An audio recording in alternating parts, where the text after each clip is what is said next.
Good morning and welcome. You are with the Skeinz Diaries. It is Thursday, the 3rd of November, episode 206. Welcome along. You are with Marie. I hope you are having a great day today.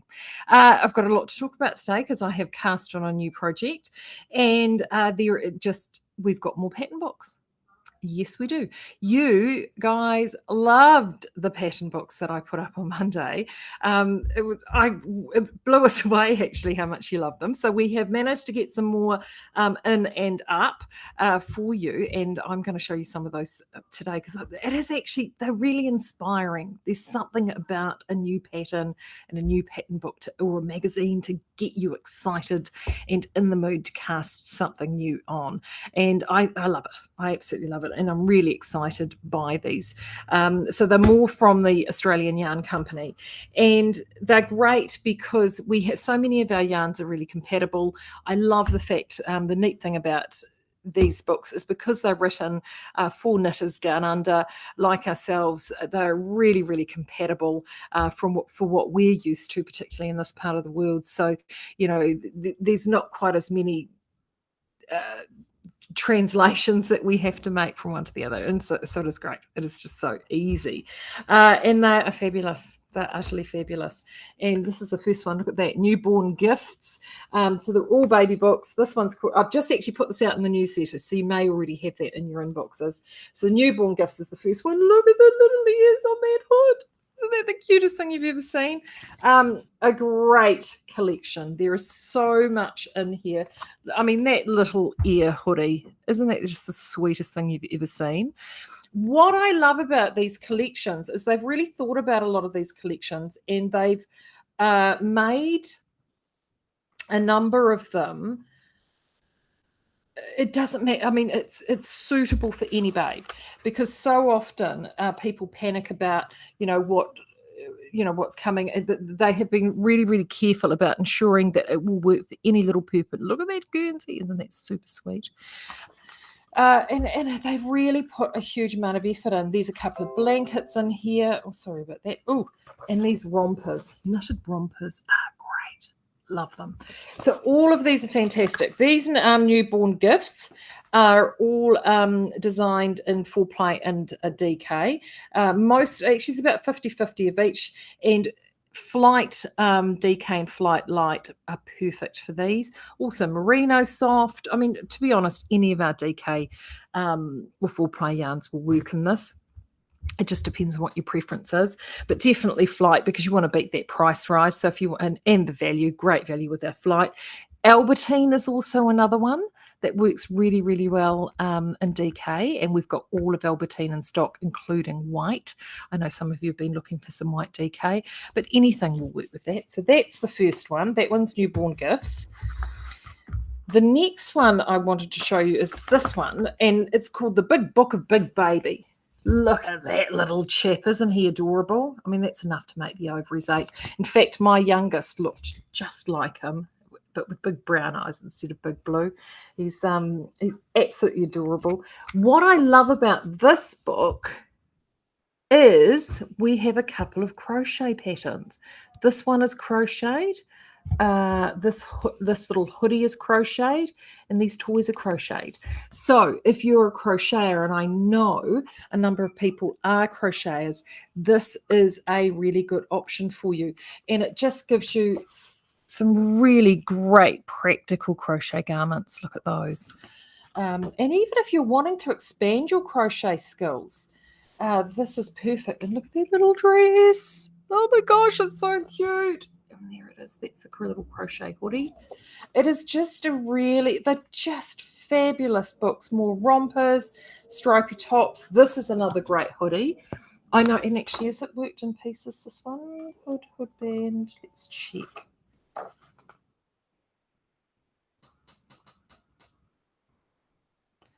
Looks... Oh no, this one is actually worked in the round. Well, there you go. Usually they don't work them in the round quite so much, but this little hoodie is a little cutie though, isn't it? Oh, so cute. So that one is called the Big Book of Big Baby. The other one is this little guy here. This one's called Pop Tots. Pop Tots is cute. These are really contemporary designs. What I like about these designs is they have gone and done them from infant all the way up to 4 years. So that means if you've got siblings in a family and you want to do a nice little matching set, this is the book for you. And there they all are. There you can see it, all the different they're really fun. These are really, really fun, these designs. I really do like the little log cabin blanket that's in there. These hats, but there's just lots of different this sort of pop over poncho I think is fabulous. That is so practical and super popular. And this little cardie I think is absolutely adorable. That's done in 4-ply, and I mean that in Flight Light I think would be amazing actually, or to be fair, with this garter stitch water lilies merino soft in the prints, or the water lily prints would look really, really good with that design. So that one is super cute as well. So there in this one we are looking at 10 designs there for that. And the last but not least, which is not in, I didn't put this in the newsletter, but it is listed online. I mean, look how cute that. I mean, the photography is fabulous. That is the cutest baby I've ever seen. This one is called Natural Baby, minimalist and modern, 11 designs from 0 to 18 months. And these are like, if you want little Insta-worthy babies, there they are right there. Look at those. Utterly adorable. And these, where's the other ones at the back? They had another. Or did they put all the images at the front on this one? They did put all the images at the front. That's very good of them. Lots of really just practical rompers and hats. There's really cute stuff in here. So that's 11 designs in that Natural Baby. So they're all listed. I see Kathy's already popped the link in the comments. Thank you, Kathy. They are fantastic value. They run, this one is more expensive for some reason. Don't know why. The pricing. This one's $36. The other are $27.95, which is great value when you think about it, because like there's 10 designs in here. Claire's little note for me. Claire's 10 designs in here. Well, leaflets are $9. So that is really, they are great value. And and I mean, particularly if you know you need to do some baby knitting, or you've got some baby knitting to do, they just, have a browse. I've got them put up clear. It's been good when we've listed them. We've put the front and back cover so you can see all the different designs that are in there, and it just, getting a good quality baby book like this is worth its weight in gold. I mean, I think I bought it, and I might have shown them to you during the Skeinz Quarantine Diaries back in the day, my couple of favourites. And I think it was a Claire Keaton book, and I've still got it, still use it. And it's called, I think it was called Easy Knits and DK or something. It's a baby book. Seriously, it's falling to pieces now. I have used it so much, and it's coming to bits, and it's covered in coffee. And I bought it when my boys were being born, and I have threshed it. There's a couple of designs. Oh, actually, I've done multiple designs in there. I just love it. It is just, they never, ever let me down. And that's what I really love about it. And I think, and I'm just so thrilled that we've got some updated patterns. And they keep, this is what I love, particularly like with all three of these. The designs are current, and they're modern, and they're fresh, and but then also quite classical. So yeah. We wanted to get those up for you. So if you're wanting to, I've got to do some baby knitting actually across the summer for a friend, and so I'm actually really looking forward to do that. Oh, Annette, which is the one with the crochet? The one with the crochet is the Big Book of Big Baby. Big Book of Big Baby. Yeah, we were really excited about that actually, because trying to get crochet patterns is quite hard, and I'm really thrilled that they've added those in there. Big Book of Big Baby is the one with crochet. So yeah, stoked to have those loaded up. And as I said, Flight DK, Flight Merino DK, Flight Merino Light, perfect. Price rise, remember, November 14, so order now to avoid that. But Albertine Merino is perfect. Orb and Orb Fine. ideal. Me personally, I actually did all my baby knitting in DK in vintage. It didn't, because hand washing didn't bother me. So all my kids' stuff are in vintage. And I have to say, the beautiful thing about vintage is it just is such a doer. Like, I mean, I actually got some of those garments back recently. And they still look as good as the day that they came off the needles. And they really, like, if they need a subtle wash and a deep pill, they come up fantastically well. So they wear really well. So I love vintage. I actually think this natural baby book with vintage would be incredible, with the grey and the tea and all of those colours would look amazing in this. Also, the other yarns to consider that you may not necessarily consider is the Mahana alpaca is actually really, really lovely, beautiful and soft, great for blankets if you're wanting to do those for babes. And, don't discount a good old Perindale, particularly even baby blankets. It doesn't need to be, it don't, particularly once the babes get a bit older. As I said, I did all my stuff in vintage, and you can, it doesn't have to be super, super soft, all the time, which is really cool. Okay, so those. They're up, they're loaded, and they're fantastic. The other thing I'm going to remind you about now, because I'm going to forget before I jump into my project, Claire and I were just having a sort out with a few things out the back, and we stumbled across a box, part box with, it was about 2 dozen skeins of pink meringue. I know, right? We thought it was all completely sold out. So she's put those back up online. I think it's in the dip dye category. So if you loved the pink meringue, there is, as I said, 2 dozen of these left. And they would look amazing, actually. And a couple of those for a baby design. For those that weren't aware, this is our Orb DK base, but in the dip dyed format in the merino. So, and these went like hot cakes when they were listed. So as I said, there's only 2 dozen of them found in the back of a box. So those they have gone live now. Right, on to what I wanted to talk to you about today. I've cast on my next project. I know, I spent some time yesterday, and so the project that I wanted to cast on, because I've been doing garments and obviously I want to do some baby stuff too. But I thought, no, as soon as I saw this design, I knew that I would knit it because it's so freaking genius. And that, of course, is the Basketweave shawl from Stephen West. How he has managed to get such a realistic looking basket weave, I thought was incredibly, incredibly clever. And that just ticked all my buttons in regards to simplicity and beauty and shaping and the like. So I just thought, as soon as I saw that and I saw that colour, I thought roving straight away. And we knew that we were going to do our spotlight month this month on roving. Actually, speaking of roving would actually work DK in a number of those baby books. It's really lovely, squishable and soft. Hand wash, but utterly gorgeous, especially in the garter stitch patterns. I think this would work fabulously well. Anyway, I digress. So I just had this, as soon as I saw his design, I just knew that this yarn would be perfect for it. So I sat down yesterday afternoon, and I thought, right, I'm going to get this cast on.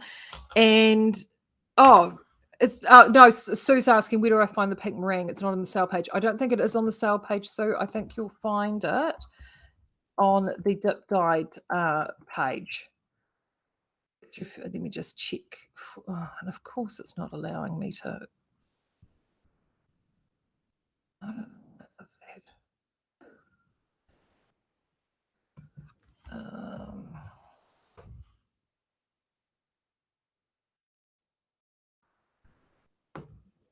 Yes, it's there. It's on the dip dye page, or even if you just put dip in the search, in the search bar, it will come up.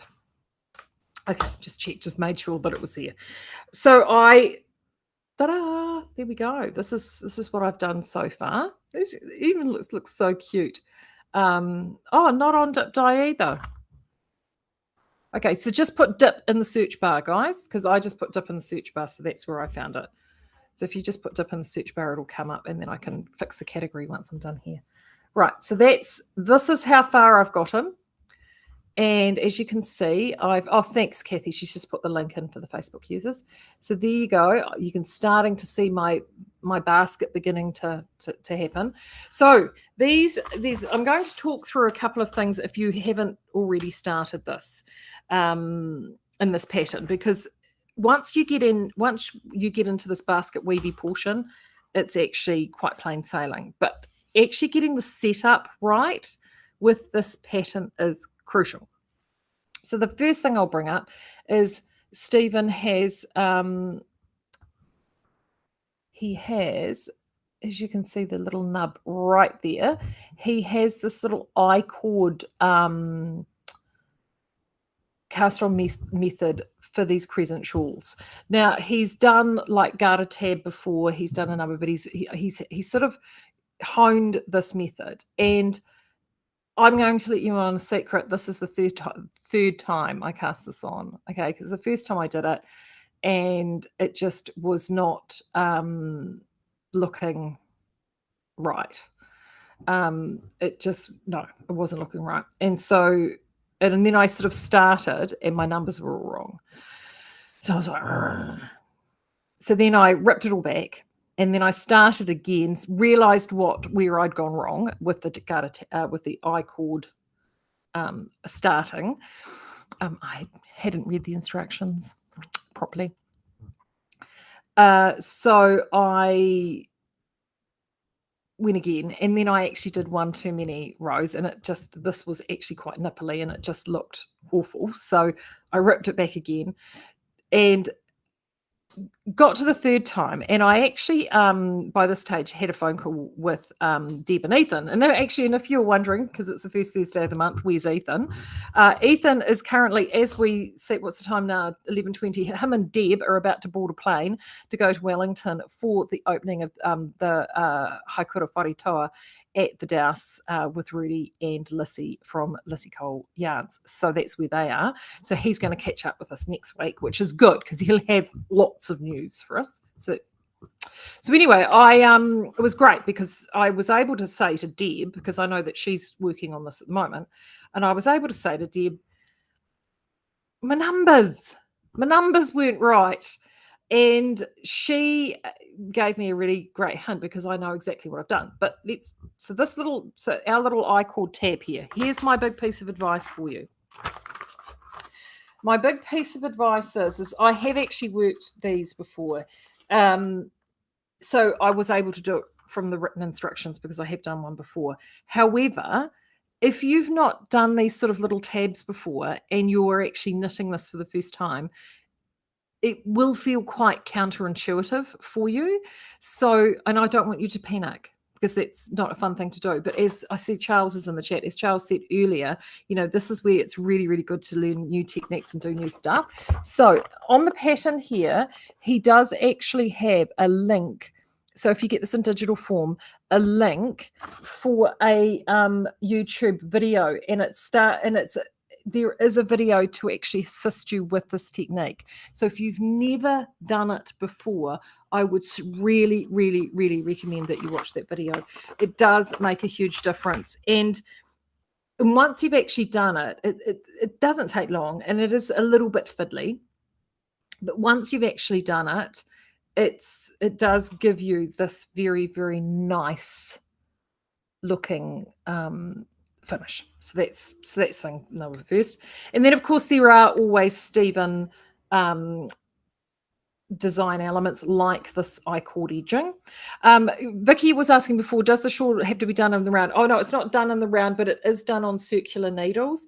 I have to say, Vicky, you could probably start it on straight needles, but I wouldn't recommend it because of the very tight crescent nature of the knitting. It would be quite tight. It would be, it's much easier to actually knit this with the cable on the circular needle. So that would just be my only proviso on that. And once you get further down the shawl, you'll be struggling to fit all of those stitches onto the needle, but it is worked flat.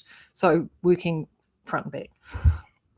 So as I mentioned, I was talking to Deb because the first time I cast it on and I got down to about sort of here, into that portion here, and my numbers were wrong. Actually, no, I tell a lie. I got all the way down to start my basket weaving, my basket weave section, and I had the wrong numbers. And I was like, I can't figure this out. And I went, and I checked it, and I was just, so I said to Deb, I don't know what I've done wrong.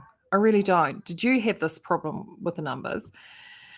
And she said, yeah. She said, go back and have a look. She said on the instruction, she said, I bet you did what I did. And this is the instruction. I'm going to show it to you because it's right at the very beginning. And if you do what I did, you're going to be screwed. So we're going to have this. This is really important to get this row right. And what it is it's in row 1. Okay. And the instruction is knit 3, yarn over, knit 1, yarn over 3 times, slip 1 with yarn in front. Oh, you think that's quite straightforward. But here's the trick. Because you're slipping 1 with yarn in front, and you do what I do, I just pulled the yarn over the top of the needle to bring the yarn in front, thinking that was my yarn over. And of course, when I came back the other way, it really wasn't my yarn over. And it just sort of melted in. And so I then actually completely missed that as a stitch. When you go to do that at the end of your first row, and you will do this actually with every yarn over prior to that slip 3 stitches at the end of the row that's required where there's yarn over. So when you go to do that final yarn over, it is a full, you'll get around, instead of just doing yarn over this way, it is a full 360-degree yarn over. So you were literally taking your yarn and wrapping it right at the full 360 degrees around your needle, and then just pulling it forward to have in front and then slipping, as opposed to just taking, just going over the top trev. It is a full rotation for that. Now, once you do that, because you don't do that at the front end, at the first yarn over, but you do need to do that full rotation on that yarn over. So it goes over, round, and then comes back through the other side. If you do that full rotation yarn over, then you will be fine. And do check your numbers. So he gives you numbers every right side row. Check your numbers after every right side row. And because I did that and realized that in my distraction, I'd managed to miss that yarn over again, because you're just going over the top, and then I forgot to do the full rotation, and fortunately was able to, I actually had to tink back a couple of rows as well. So that's my trick for young players. When you're going to do the setup, let's get the needles out of the way. And this doesn't take long, guys. So don't think I was slaving away from this all day. This was literally picking this up and putting this down in the afternoon. But there we go. Ugh. Come on, you want to. There we go. So see that? No, there we go. So that whole garter set up there. Take a bit of time. Check each row, do your counting, make sure you don't miss that last yarn over in the first row and every other subsequent row where it has that last yarn over before a yarn in front slip 3, and do your full rotation. And then that will save you a lot of heartache and a lot of frogging back or tinking back. And that's what you'll get. And then once I entered the Basketweave portion, it has been a breeze, easy peasy. Like seriously, this took me a fraction of the time as this, and there's a really lovely rhythm to it, and it's like literally within, I think, the first little bit I could read to see exactly where I was going, so it's good.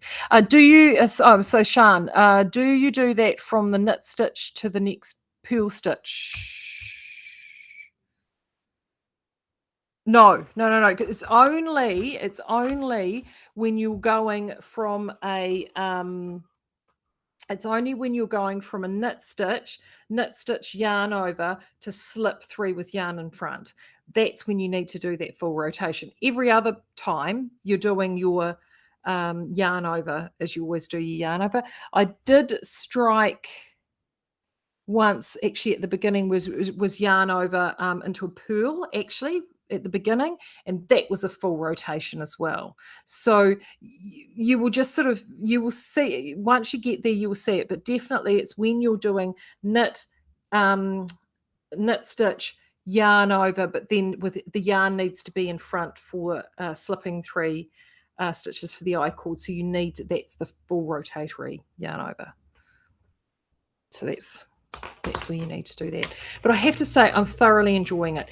And it is just so genius. And it is exactly what I thought when I looked at the pattern in terms of his clever use. And you can see it there, of knit 2 together in SSKs to create this basket weave effect. Let's talk about an SSK for a minute. Charles is here, so hopefully I'm not going to sound dreadful, but there are 1,000,001 ways to do an SSK.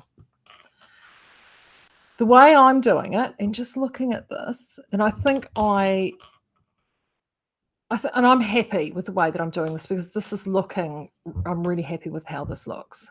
And I think this works. When you're going to do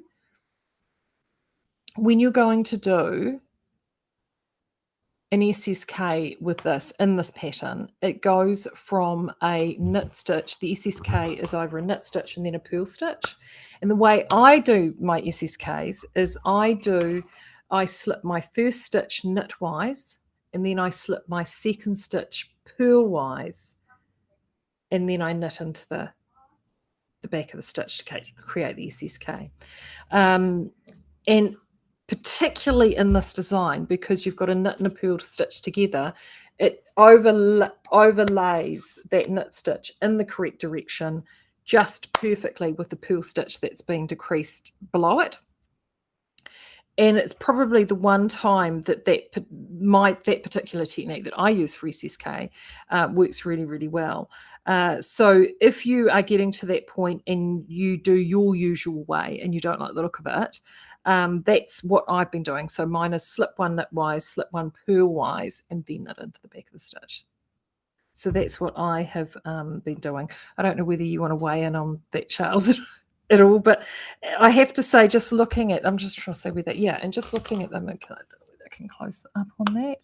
As you can see, there we go. It looks good. I'm really happy. Oh gosh, everyone is so good today. Oh, there we go. Thank you, Charles. Right, so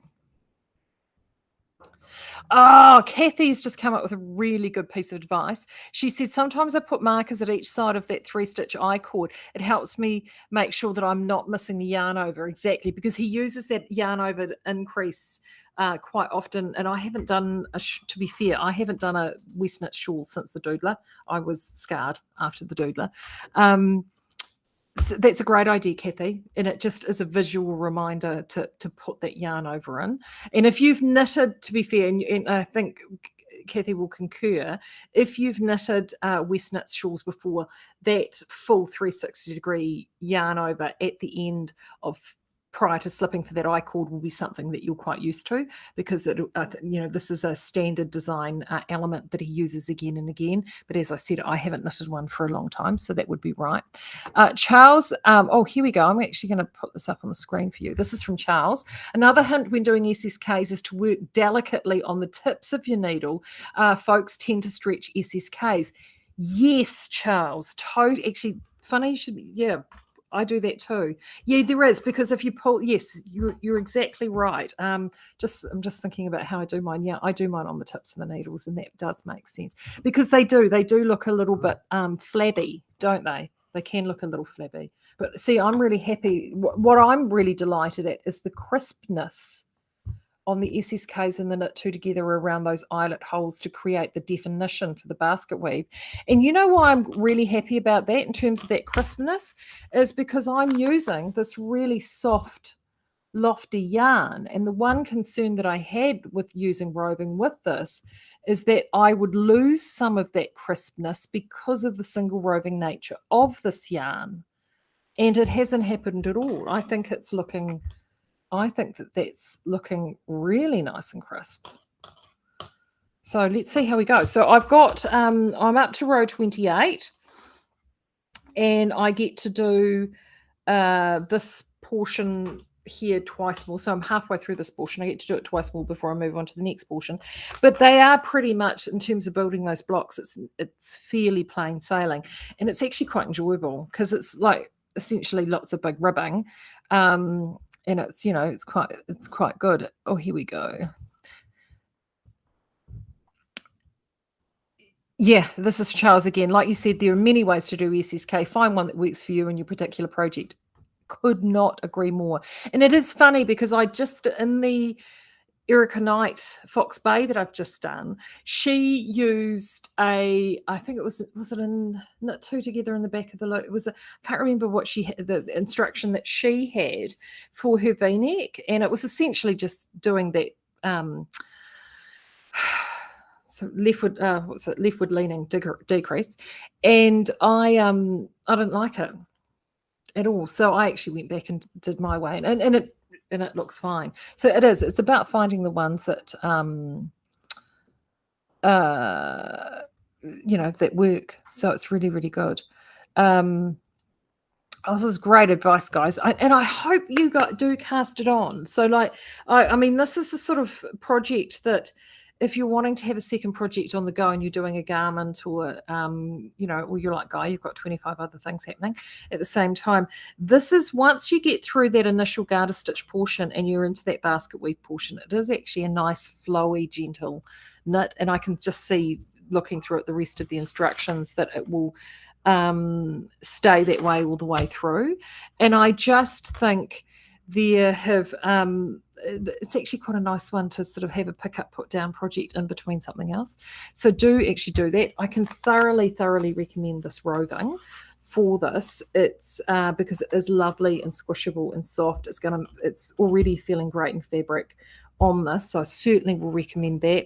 But any other DK will look awesome in that. And actually, if you're picking up those dip dyes, that even actually this would look pretty hot in that basket weave shawl. So I will show you some more progress on Monday on those, and hopefully I'll get a bit more done over the weekend. And I need to decide what baby stuff I'm going to knit, which is also very, very exciting. I think there's nothing else that I need to tell you. We've just got so many yarns coming in and so many things. I'm hoping to get the Glencoe up. If fingers crossed, I might get it up this week. If not, it will definitely be on Monday. And I'm also hoping to potentially bring you another dip next week as well. Claire and I have been summoned to the mill as soon as I'm done here. So have a good rest of weekend. Take care. I will see you again on Monday. And until then, happy knitting. Bye.